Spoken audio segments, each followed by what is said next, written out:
All right, everyone, you know what? Today I have my last guest for the interview of ICEM 2019. Last but not least, of course, we have the Dr. Mulligan. Please welcome Dr. Mulligan. Hello, hi, thank you. Thank you for joining us. Thank you. Yeah, I'm really excited to talk to you. And, well, thank you. Actually, you know what? Today we had about 20 people who had stopped by. And I would like to hear something different maybe from you. Okay. All right. What do you think about ICEM 2019 in Seoul? Well, I'm very impressed. I've been to Korea 4 or 5 times before. Oh, really?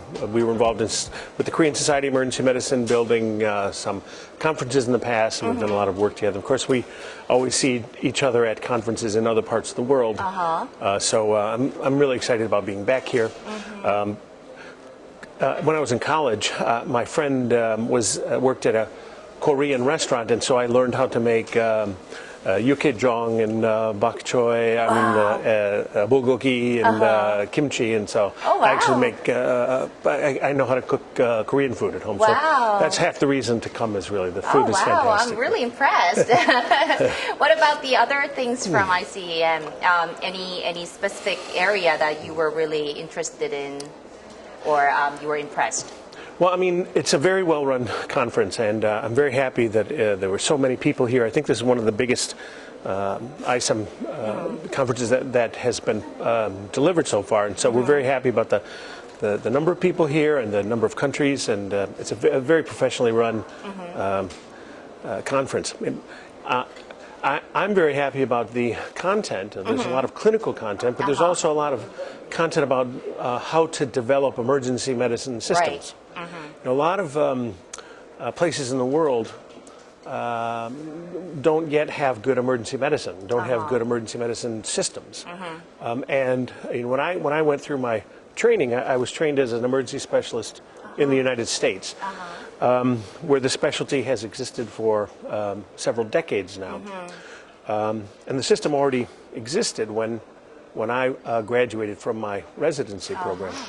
But I got exposed to a lot of, through some international travel and some work I had done, I got to look at a lot of other systems in other countries.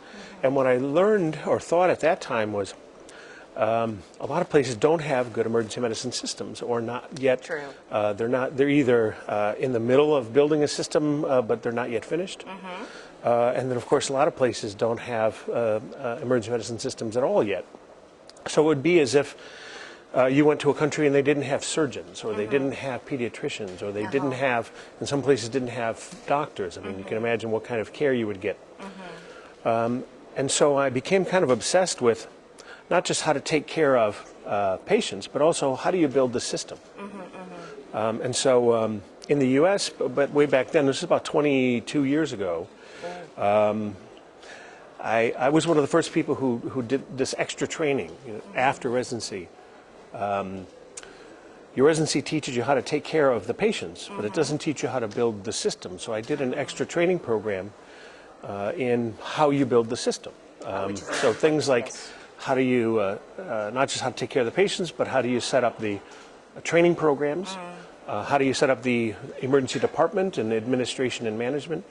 How does your country run 50 or 100 or 1,000 departments? And then other things that nobody teaches you in medical school.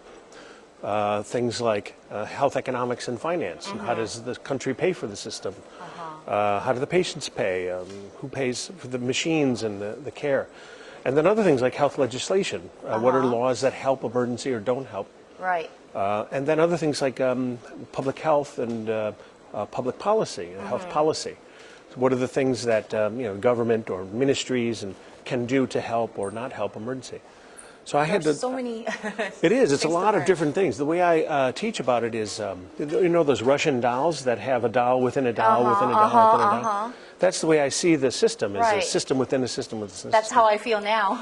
But that's right. Yeah. Yeah. So so what I realized way back then that I really didn't know a lot of those other pieces of the system, and so I felt this recognition that the world really needs emergency systems all over the world, but it doesn't have it. So how do you build those in other places? So I got this extra training in the last 20 years or so. About 10 of those have been getting this extra training that I felt I didn't have at that time.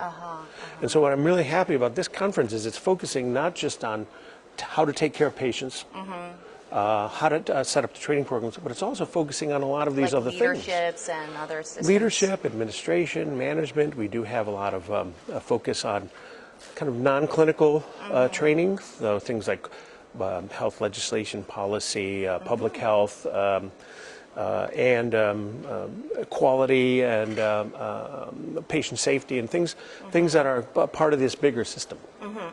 So I think ICEM has really moved into this role of being the go-to organization for not just emergency medicine specialists or physicians from existing countries where this system exists, but being really the face and the voice for emergency care around the world. So I'm happy about how much ICEM has grown and how we're coming into this new phase of our organization. Well, thank you so much for pointing out the importance of ICEM, and I'm very sure that our viewers will be really excited to join our next ICEM as well.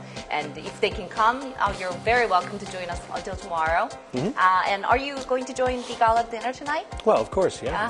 That's the best part of the week. Of course, exactly. Yeah. So I'm looking forward to seeing you there. Yeah. Well, thank you. I just want to say, I don't know One who's more thing. watching. Yes, please go ahead. I'm the secretary of the International Federation for Emergency Medicine, and I'm very interested in talking to you if you have any questions or about how to get involved in IFEM or how to get involved in the next ICEM, how to get involved in global emergency medicine development. And so if there's anything that IFEM can do for you, wherever you might be, on any one of these scales, we're really interested in working with you. Thank you. You were the excellent host of ICEM 2019 as well. Well, I'm happy to be here. Thank you. Thank you. Okay.